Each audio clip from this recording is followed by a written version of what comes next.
गंगा दशहरा का पर्व हिंदू धर्म में अत्यधिक महत्व है। इस पर्व को शास्त्रों में भी अत्यधिक उत्तम माना गया है। हिंदी पंचांग के अनुसार गंगा दशहरा का पर्व हर वर्ष ज्येष्ठ मास के शुक्ल पक्ष की 10वीं तिथि को मनाया जाता है।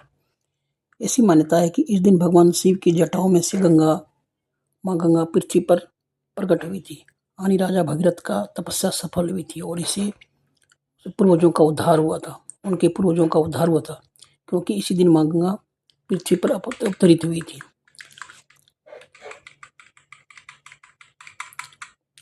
गंगा दशहरा को गंगा अवतरण के नाम से भी जाना जाता है, जिसका अर्थ है गंगा का अवतरण, यानी गंगा की उत्पत्ति।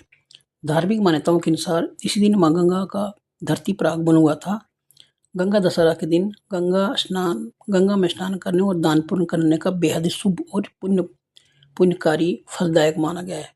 गंगा दशहरा के दिन गंगा स्नान करने से व्यक्ति को सभी पापों से मुक्ति मिल जाती है।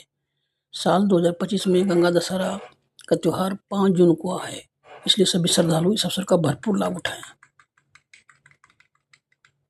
गंगा दशहरा के दिन माँ गंगा की पूजा अर्चना पूरे विधि विधान से करें तथा गरीबों या जरूरतमंद लोगों में जाकर या मंदिरों में कपड़ों का दान जरूर करें। ऐसी मान्यता है कि कपड़ों का दान करने से गृह कलेश की समस्या से छुटकारा मिलता है, साथ ही जीवन में सुख शांति की प्राप्ति होती है। गंगा स्नान के समय इस मंत्र का उच्चारण अवश्य करें, ओम गंगाय नमः। ठीक है। माँ गंगा जब धरती पर अवतरण हुई थी तब वो पावन दिन था जब चारों तरफ माँ गंगा की जय जयकार हो रही थी। ठीक है। इक्ष्वाकु वंश के राजा भगीरथ ने अपने कठोर तपस्या के फलस्वरूप माँ गंगा को धरती पर लाया था। हालांकि पृथ्वी के अंदर गंगा के वेग को सहने की शक्ति न होने के कारण भी नहीं था, तब भगवान शिव ने उन्हें अपनी जटाओं में समेट लिया था और पृथ्वी पर धीरे धीरे बहने दिया था। इससे पहले राजा भागीरथ ने ब्रह्मा जी के कहे अनुसार भगवान शिव को प्रसन्न करने के लिए कठिन तपस्या की थी। शिव जी भगवान भागीरथ की तपस्या से प्रसन्न होकर ब्रह्मा जी ने गंगा को धारा को अपने कमंडल में भर लिया, फिर छोड़ा और फिर भगवान शिव ने अपनी जटा में समेट लिया और धीरे धीरे पृथ्वी पर बहने दिया।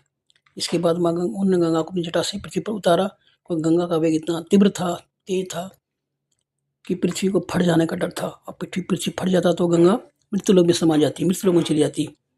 इसलिए भगवान शिव ने उन जटाओं में समेट के धीरे धीरे गंगा जी को बहने दिया। गंगा एक पवित्र नदी है। हम सब ने माँ का दर्जा दिया है इसलिए गंगा की पूजा अवश्य करें। दोस्तों, इस वीडियो में बस इतना ही। वीडियो अच्छा लगे तो लाइक कर लीजिएगा और चैनल को सब्सक्राइब करना बिल्कुल ना भूलना। Thank you.